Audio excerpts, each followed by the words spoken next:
South Africa's political journey has long been shaped by both the promise of liberation and the realities of inequality, corruption, and social struggle. A new book, Promises and Peril, The South African Crisis, takes a critical look at that tension. Written by political analyst and academic Dr Imraan Buccus, the book blends personal reflection analysis, examining how the ideals of the liberation struggle have collided with today's challenges of inequality, corruption, and declining trust in institutions. Rather than offering only critique, the book also explores the competing futures facing the country, from the risk of deepening political decay to the possibility of renewal driven by grassroots democracy and social movements. Joining us now to unpack the ideas behind the book is Dr Imraan Buccus. Dr Imraan, thank you so much for your time. Welcome to The Upside. How are you doing? Oh, thanks for having me. I'm doing well. That's amazing. Let's talk about what compelled you then to write this book, Promises and Peril, at this particular junction in South Africa's history. Well, one is, I think we are at a critical moment in post-apartheid South African history. Mm-hmm. We have the ANC as a liberation movement that has passed the 30-year mark.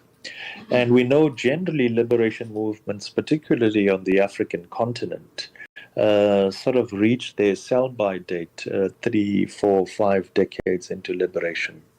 And we saw that in 2024, for the first time, the ANC lost its outright majority. That's the one. And I think, as South Africans, we've been grappling with a whole range of issues that have beset our post-apartheid democracy. And, everywhere you go, you could be at a braai, or you could be in the office, or you could be at work. Very often the talk is about corruption. And I tried to examine in the book, why corruption? Why does it affect us to the extent that it does? Is this surprising in post-colonial, post-apartheid societies? So I think all of those, and also personal. It talks about how my journey into politics was sort of intertwined with the search for meaning within my own faith, talking about how perhaps faith plays a role in a context where there's deprivation, injustice, all of those issues. I think a whole range of issues inform why I wrote the book. Right. Doc, perhaps you could elaborate on that. I think that's a very interesting part of the book, in terms of how Promises and Peril reflects on both your personal experiences and the political analysis that comes with that. So perhaps let's talk about a little bit about your own journey and the way that it shaped your interpretation of South Africa's political trajectory, as it were. Yeah, so I'm talking about maybe the very late 80s, 89, 90, well, 88, 89. Being in high school, and prior to that, obviously, primary school, and one doesn't really have the language to describe what's happening, around oneself. So you go to the playground after school and you're playing with kids of all races, but on Monday morning, you have schooling clearly demarcated by race. And, I also grew up in a Muslim home where we often spoke at home about injustice, about the state of our country, etc. And I frequented the mosque. I mean, not as often as I should, but I went to the mosque, and one day after the evening prayer, I asked the imam, what does Islam have to say about oppression that's around us, about the injustice that's around us? And he sort of became angered by my question, and he looked at me and he said, you shouldn't concern yourself with that. You should concern yourself with being a good young man, going to the mosque, praying, etc. And I think I was really struck by his response, and it, made me search deeper about connecting faith to struggle. And at that point, as a young person, I met people like Ibrahim Rasool, Naeem Jinnah, and many others. This was, I think, just after Ibrahim Rasool had been to prison. And people like him had connected or helped me understand how one's religiosity can be connected to injustice, to fighting injustice, to, playing a role in struggle. And I was introduced to names like Malcolm X, who at that point in my life I hadn't heard about. And, many other theorists, many other thinkers in the world who were all talking about how one almost has not almost, one has a moral duty to confront apartheid, to confront deprivation, to confront injustice.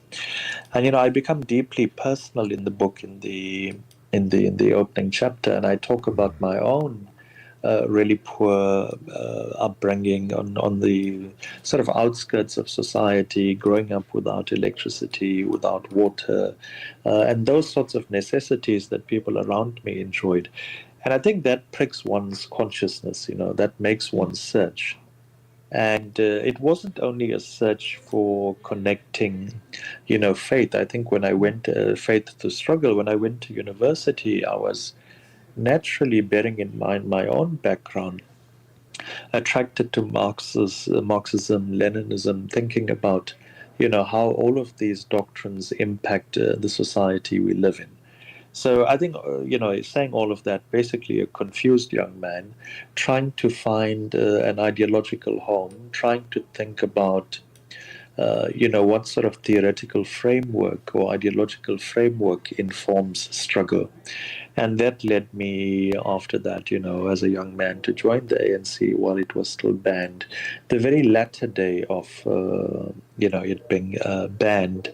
And I think really impacted where I went with my own life in terms of activism, but also in terms of what I do today, teaching politics. It's not only about teaching radical theory, but it's also about connecting, what one learns to everyday struggles.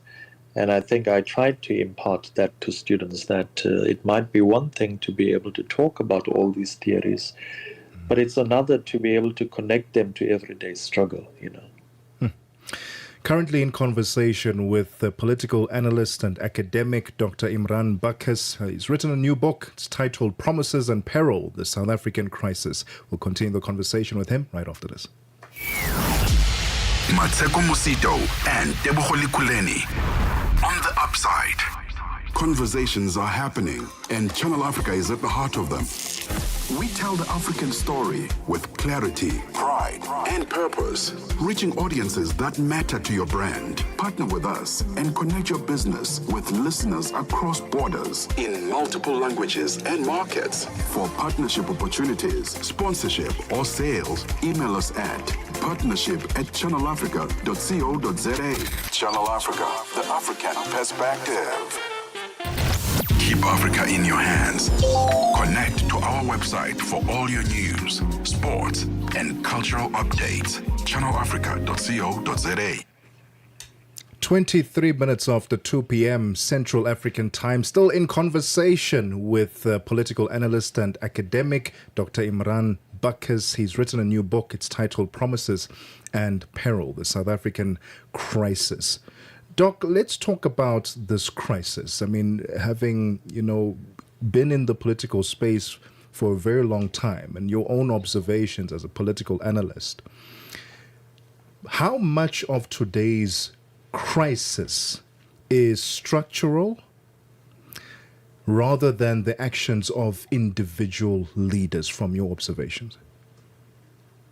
Well, I think, if we talk about it being structural, I think it's deeply structural. So, if one think about the looting of public resources, it's become systemic, and we've seen how systemic it's become through local government, through our municipalities, through patronage networks.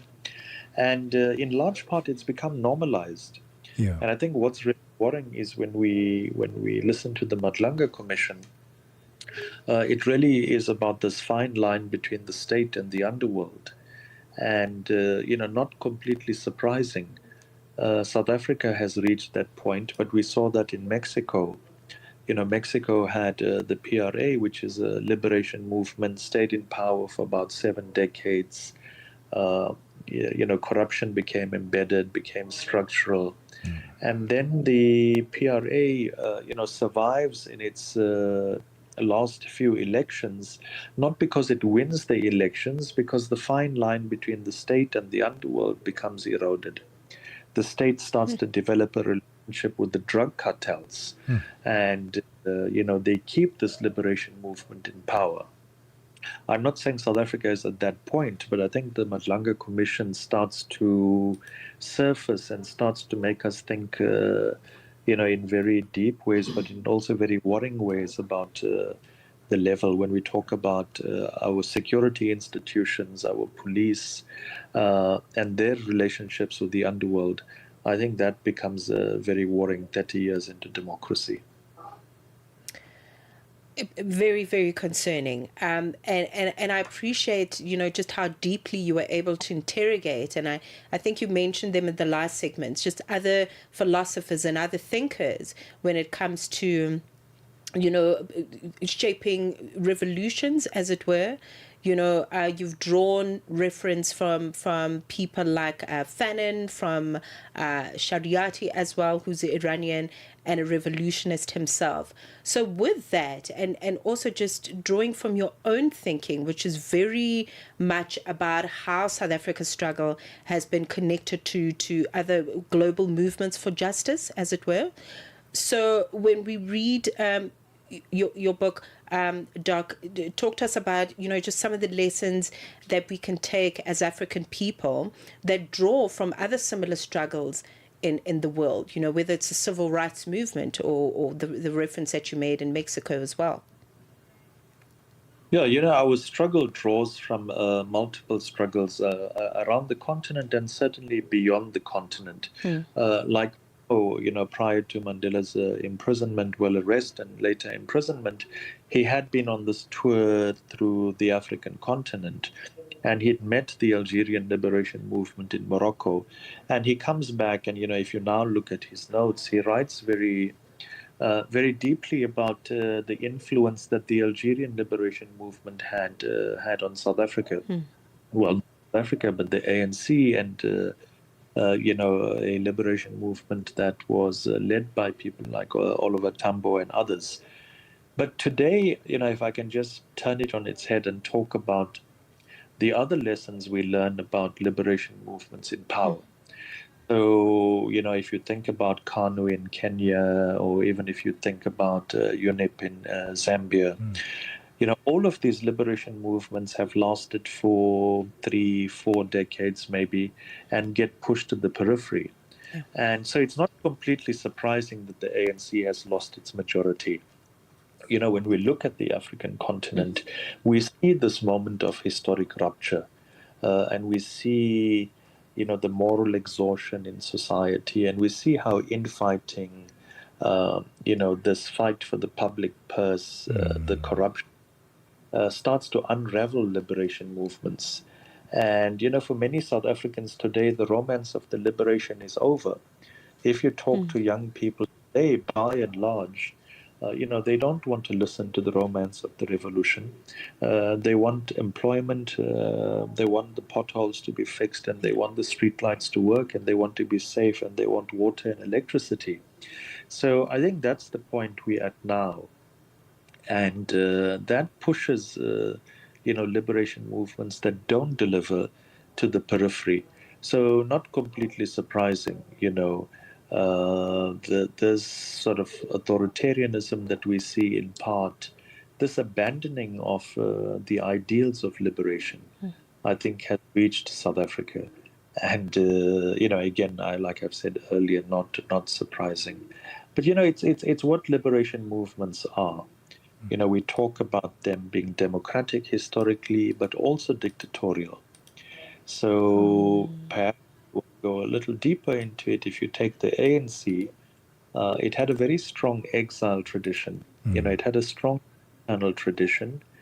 And those in exile, people like Thabo Mbeki and others, were fighting for democracy, but they often did not have the luxury of being democratic in their own spaces.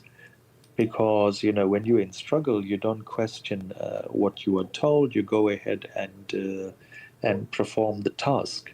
And when you're in exile, of course, there are huge security measures. So you're not always discussing with people and getting people's opinions, etc. So that's the point I make, that liberation movements are democratic and dictatorial. If someone like Mandela or Ramaphosa in the more contemporary times, Ramaphosa is criticized for having a very collaborative, engaging way about him, as opposed to perhaps Mbeki. And that comes from his internal tradition, his trade union movement history of engaging. So that's the one, democratic and dictatorial.